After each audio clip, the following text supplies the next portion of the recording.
Right, I'm away in my van at the moment, so excuse the background and excuse my big rosy sunburnt face.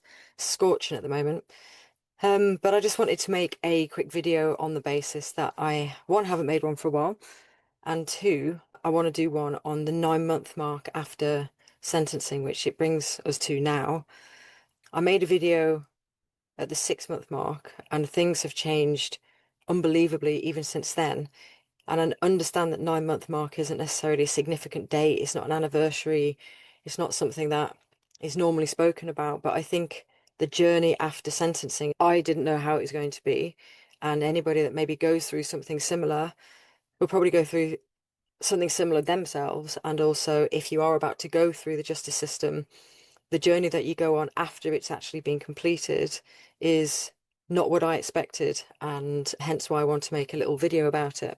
And at the 9 month mark, I think I look back in reflection and just realize how much I'd been carrying at the time without realizing it. I can only now notice it like a big rucksack has been taken off my back, and it feels lighter now than ever. And it is a journey. It is absolutely a journey. And I think even at the 6 month mark, that was round about the time when I started this channel. And the first 3 months, I was still almost processing and getting through some difficult emotions from it all that I'd been holding back just to sustain the 6 years. So firstly, I'm just going to make a quick reference to this channel. I have found it unbelievably cathartic to be able to talk freely and actually talk about what this whole journey has looked like. There is a whole part of my journey I haven't talked about in terms of some of my experiences with PTSD and other things that I'm contemplating talking about in the future, but I'm not quite there at the moment yet. But in terms of this channel, I've noticed that there's a huge amount of unlocked energy that has been released from my neck that I used to struggle with because I was so locked up and contained previously. And I'm not saying that'll be everybody's story, but for me, I have noticeably a lot more freedom, if that's the right word. Like it's not as tense, and that's huge for me. In terms of the channel, the main bulk of the things that I wanted to say are pretty much said in the videos that I've made. And moving forward, I'm likely to make 1 or 2 videos a month just to kind of keep it ticking over. But the urgency to actually get everything out has reduced because so much has come out of me, should I say. And I've also got 3 projects in total. So this is one that I've been doing, and I've got 2 other big ones that I'm working on at the moment, which just limits my time to be able to make these videos anyway, which I'm fine with. But what I noticed over time as I was making the videos, to carry on making them at the rate I was making them was beginning to feel a bit heavy because there was so much release from actually talking it out and getting it out there and sharing my truth. Just a heads up, if you are a regular follower of this channel, then it will be more spread out moving forward. But I do intend to carry on dropping in videos. There's still a number of things that I'd like to talk about, even breaking down other people's opinions and understanding it from a different perspective. So on an overall way of looking at it over this 9 month period, I generally feel lighter. It is worlds apart from where I was, say, week 1 after the sentencing. I think I was just still in a bit of shock there. I still couldn't quite process that it was real. The next 3 months were difficult, but very up and down. Then it was the 3 months after where I started feeling more able to talk about it, which is when I started this channel. And I'm in a completely different place now. And I intend to do a video at the 12 month anniversary to see where I am at that point. And if things carry on changing the way that they have been, that'll be very interesting to see where I am at that point.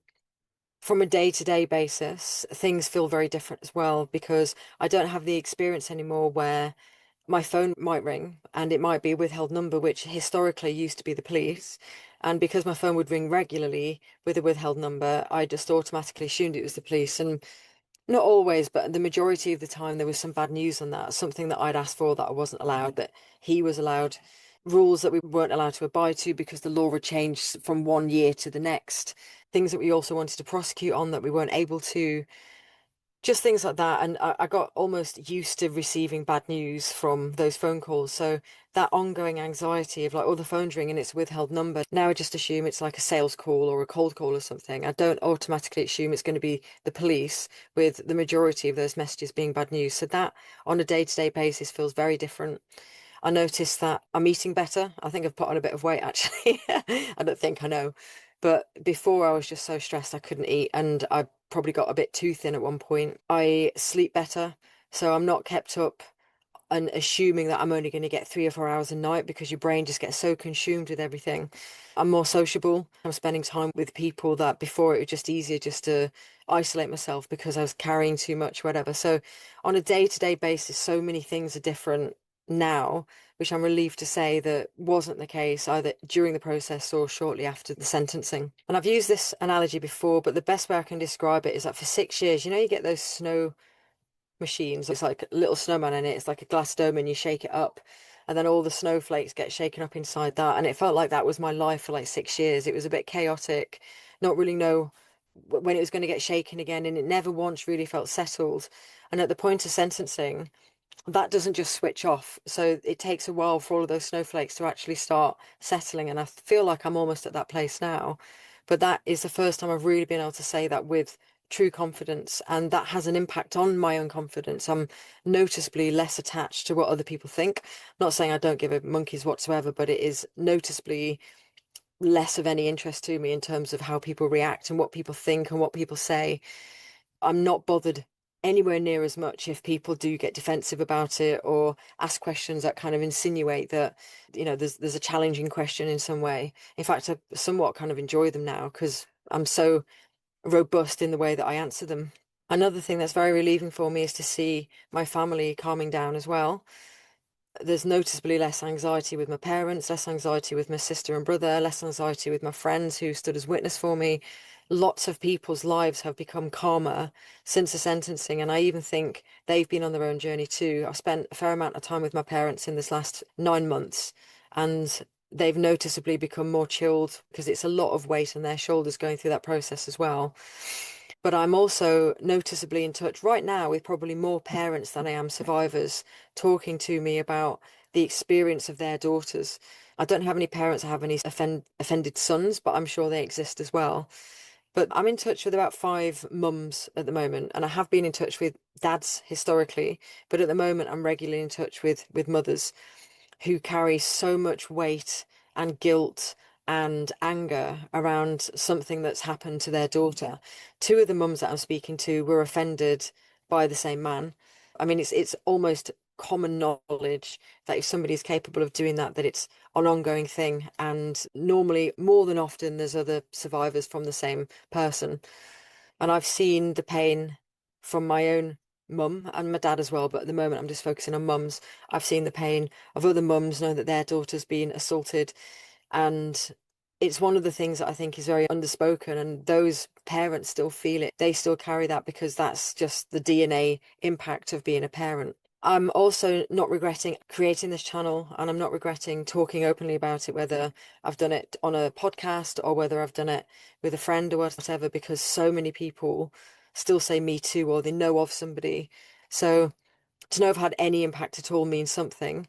And I also know that there's a lot, tens of thousands, hundreds of thousands of people out there over the years in the UK and across the world as well. So if more people spoke out, more people would be helped in that way. So every time somebody steps up and speaks out, other people, whether it's one person or 100,000 people, get affected in a good way by it. And in the way that I was the very first time I heard somebody talk openly about what I've been through before I'd ever spoken and before I'd even been to the police was monumentally impactful on me. I'm keeping my voice down a bit, by the way, because there's people camping closely over there and I can hear them clearly, so I don't really want them earwigging.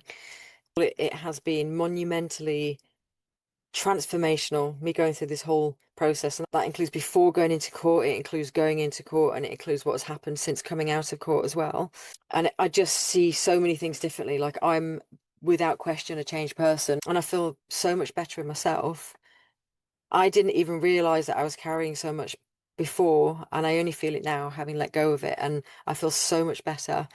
It's changed my course of career. It's changed where I live. It's changed sometimes even the social groups that I spend time with. It has changed me unbelievably in a good way. And I feel better for it as well. So if you are somebody that is going to be going through this process, or you're part of the justice system, or you're thinking you're going through it, or you know somebody else is going through it, then just make sure that you are aware that the impact, if your experience is anything like mine, will be completely and literally transformational without any question.